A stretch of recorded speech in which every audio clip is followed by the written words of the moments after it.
على آله وصحبه ومن تبعهم بإحسان إلى يوم القيامة. Pada kesempatan yang mulia ini, mari kita sama-sama panjatkan puja dan puji syukur kehadirat Allah Subhanahu wa Ta'ala. Salawat dan salam semoga tetap tercurah kepada junjungan kita, uswah kita, kedua kita itu baginda kita Nabi Muhammad Sallallahu Alaihi Wasallam, kepada para sahabatnya, kepada para pengikutnya hingga akhir zaman, yang akan bertindak sebagai penceramah di kuliah Ramadan ini, yaitu Bapak Ustaz Dr. Anus Haji Solihin Warso. Alhamdulillah beliau telah berada di tengah-tengah kita. Setelah kuliah Ramadan dilanjutkan dengan acara sholat sunnah tarawih yang dipimpin oleh, yang diimami oleh Ustaz Nurul Huda, dan dilanjutkan dengan sholat sunnah witir 3 rakaat satu salam yang dipimpin oleh Ustaz Nurul Huda. Mungkin itulah pengumuman dari kami atas nama pengurus Masjid Al-Rufan. Nasrul minallah wa fathun qarib wa basyiril mu'minin fastajibul khairat. Assalamualaikum warahmatullahi wabarakatuh.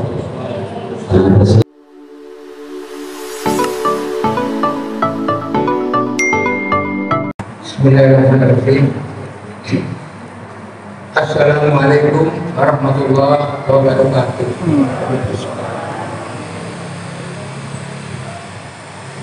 Hamdan wa syukran lillah. Wassalatu wassalamu ala Rasulillah Muhammad ibn Abdullah wa ala alihi wa ashabihi wa man tabi'ahu wa wala haula wala quwwata illa billah. Amma ba'd. Fa ya ayyuhal hadirun fi Masjid Al-Furqan rahimakumullah. Qala Allah Ta'ala fi kitabihil karim, a'udzu billahi minasy syaithanir rajim.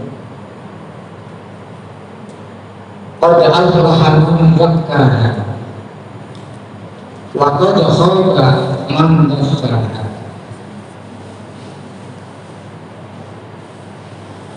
Baqalaidun wa yakhluqu man yasha'u wa yahdar.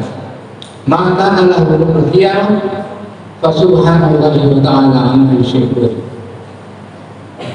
Wa qala Rasulullah sallallahu alaihi wasallam, al-islamu nadhifun fatanadhu wa innahu la yadkhulul jannata illa nadhif. Rawahu Tirmidzi. Sadaqallah wa sadaqa Rasulullah sallallahu alaihi wasallam. Allahumma arhamna bil Qur'an. Jamaah Masjid Jami Al-Furqan yang dimuliakan oleh Allah Subhanahu wa Ta'ala.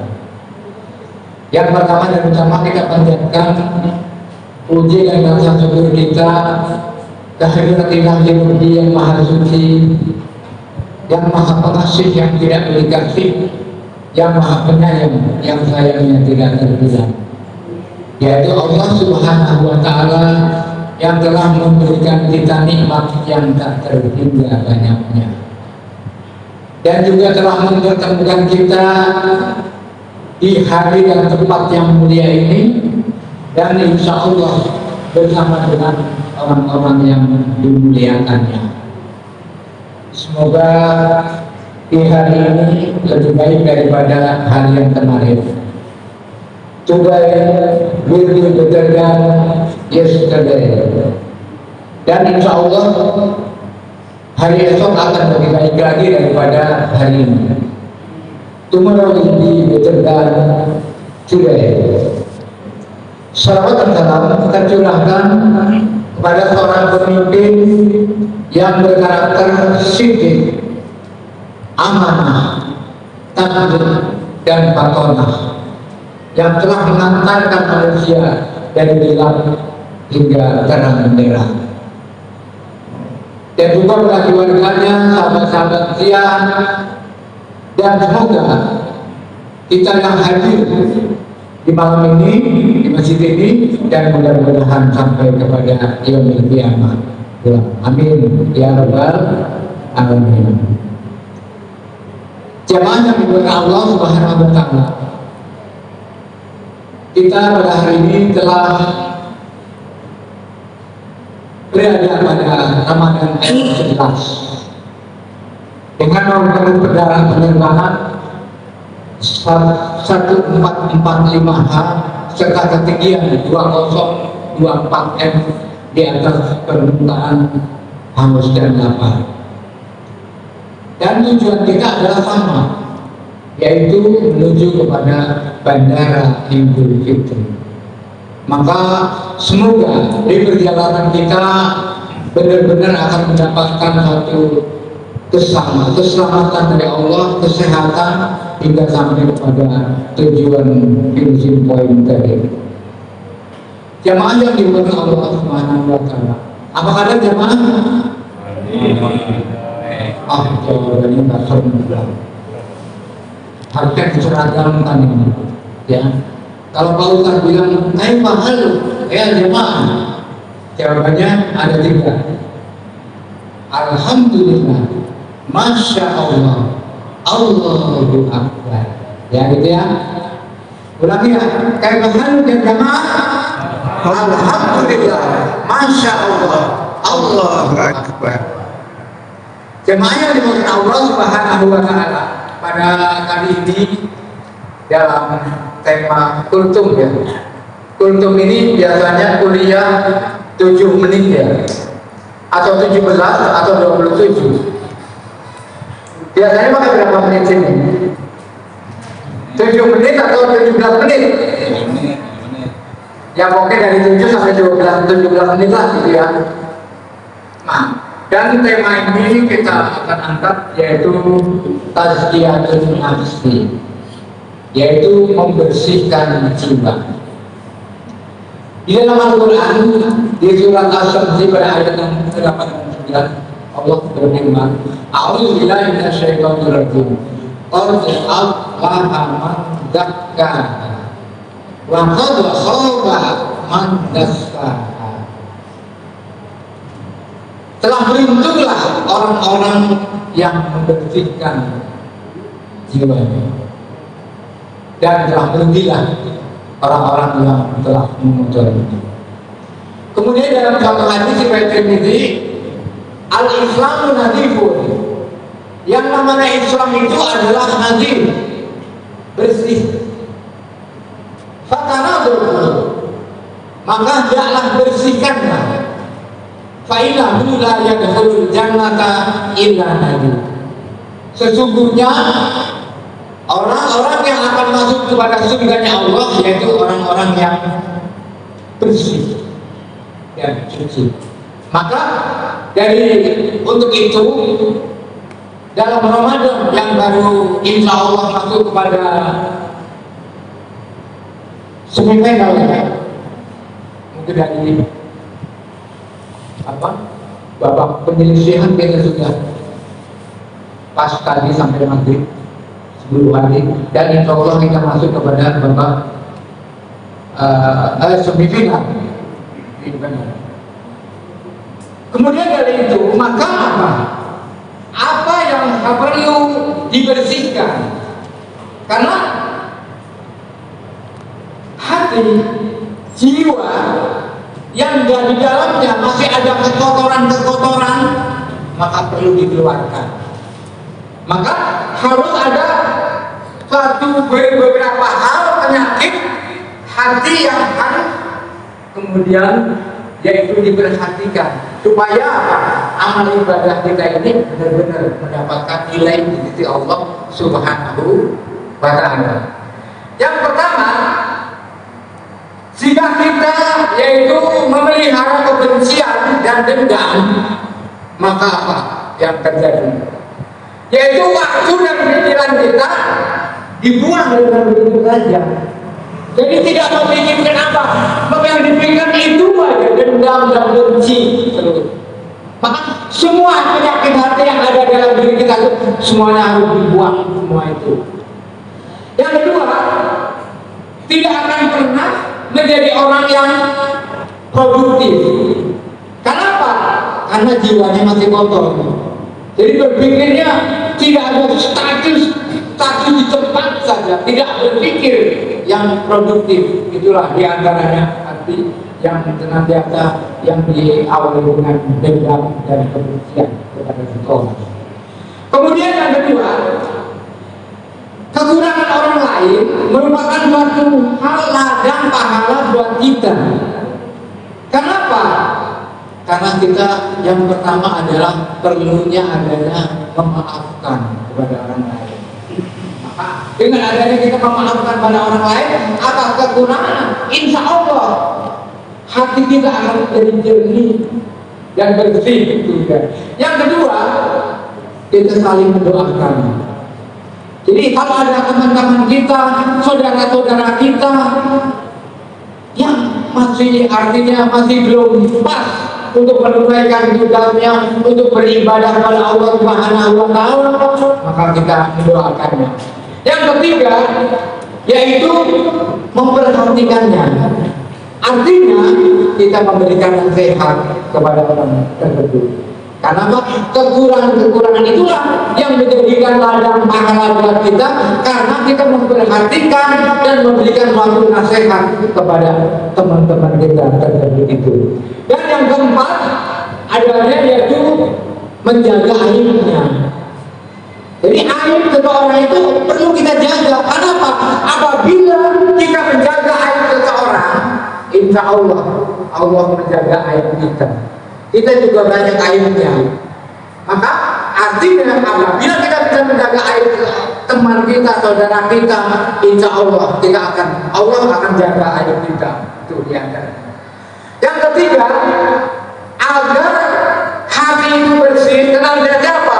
Karena bukan menjadikan suatu jabatan yang menjadikan orang itu menjadi mulia. Jadi orang mulia itu bukan dari jabatannya, orang mulia itu daripada bukan status sosialnya, tapi orang yang mulia di sisi Allah adalah takwanya. Itulah diantaranya. Jadi dengan adanya itu apa yang menjadikan itu? Jadikanlah yaitu kualitas pribadinya, jangan yang berbuat buruk. Itulah diantaranya. Dan yang kedua, kenapa? Yang namanya topeng itu adalah tanpa wajah. Jadi artinya keburukan-keburukan yang kita perbuat, aib-aib yang kita perbuat, maka kita tidaklah banyak bertobat kepada Allah Subhanahu wa Ta'ala. Jamaah yang dimuliakan Allah Subhanahu wa Ta'ala. Kemudian ciri-ciri satu pemimpin yang baik, pemimpin yang ideal adalah apa? Pemimpin yang baik itu yang pertama itu adalah kematangan daripada pribadinya. Yang kedua adalah buah karyanya. Dan yang ketiga adalah antara ucapan dan perbuatannya adalah sesuai. Itulah diantara. Maka pemimpin yang baik adalah seseorang yang mampu, yaitu memilih dirinya dan memilih kepada orang lain. Yang pertama adalah suruh. 3S. Suruh ini adalah kepribadian yang matang. Kemudian sariro itu adalah diantaranya adalah rekam daripada karya. Dan yang ketiga adalah siro, rekam jejaknya. Jadi jelas seorang pemimpin itu harus mempunyai rekam jejak yang jelas, harus mempunyai rekam karya yang jelas, dan harus mempunyai rekam gagasan yang jelas. Dan seorang pemimpin adalah visioner. Itulah yang diharapkan oleh ajaran Islam. Sehingga jiwa yang bersih ini akan mampu mengendalikan dirinya, keluarganya, tetangganya, masyarakatnya, negaranya, dan khilafah thayyibah dan dunianya. Nah, itulah di antara salah satu ini yang dimana pada hari ini sekarang ini kita lagi ramai kita kehidupan. Inilah masalah ketiga paslon inilah yang menjadikan. Tapi apa? Sebetulnya ketiga paslon ini adalah semuanya ada ulamanya semua. Namun kenapa ulama yang ada Indonesia itu memilih pada satu paslon yaitu 01? Kenapa? Sudah ada satu kesepakatan di antara paslon 1, 2, dan 3 ini adalah betul-betul dia akan memilih pada paslon 1 yang mendekati pada kebenaran. Itulah di antaranya dari ulama seluruh Indonesia pada tanggal 18 November 2023 kemarin. Namun apakah hari ini siapa pemenangnya, KPU akan mengumumkan, nggak tahu. Dan hari ini kita berundung-undung dari tanggal 18, 19 sampai sekarang, mungkin sampai pengumuman ini masih ramai di KPU kemarin sampai sekarang itu. Nah itulah diantaranya. Nah orang-orang yang betul-betul yang jiwanya yang bersih inilah sebetulnya akan mendapatkan gelar dari Allah Subhanahu Wa Taala, gelar yang mendapatkan takwa Allah Subhanahu Wa Taala. Nah kemudian yang kelima, jika kita belum bisa memberikan yaitu masalah harta dan kekayaan, lalu apa yang kita berikan? Yang pertama yang kita harus bagikan yaitu contoh atau suri keteladanan. Itu yang pertama. Dan yang kedua adalah suri, yaitu suri teladan masalah kebaikan. Nah itulah diantaranya gambaran-gambaran semoga Allah Subhanahu Wa Taala memberikan kepemimpinan yang pada sekarang ini mau diumumkan, semoga pilihan yang benar-benar yang tadi kita banyak kecurangan dan segala macam, mudah-mudahan Allah berikan suatu kekuatan yang mampu yang dapat memimpin Indonesia ini adalah bermanfaat badatun thayyibatun walaupun kabur. Itulah yang kita harapkan. Maka dengan Ramadan kita ini, marilah ya kita setting Ramadan ini dengan niat yang ikhlas. Kemudian kita aktif dengan iman, kita download dengan sabar, kemudian kita hunting dengan kebiasaan bonus, dan kita semoga Allah menderek dosa-dosa kita dan agar apa semuanya itu getting wise life, masuk kepada surga Allah Subhanahu Wa Taala. Tentunya agar Ramadan kita itu betul-betul sesuai dengan mencapai target daripada takwa ini adalah kita kita harus kita pakai, yaitu dengan sholat lebih lazim, dengan kompor gas, komunikasi dari perorangan antara Allah dan bersama manusia. Kemudian premium, makan dan minum. Pertahankan takwa sebagai literatur. Pertama, perang tamak dan maksiat, dan after antivirus tertentu. Nah itulah diantaranya bekal-bekal yang kita akan menuju kepada takwa Allah.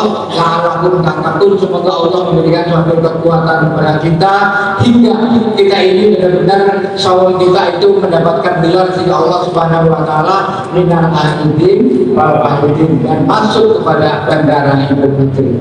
Dan kajian ini marilah kita tutup dengan baca doa hamdalah dan doa kafaratul majid.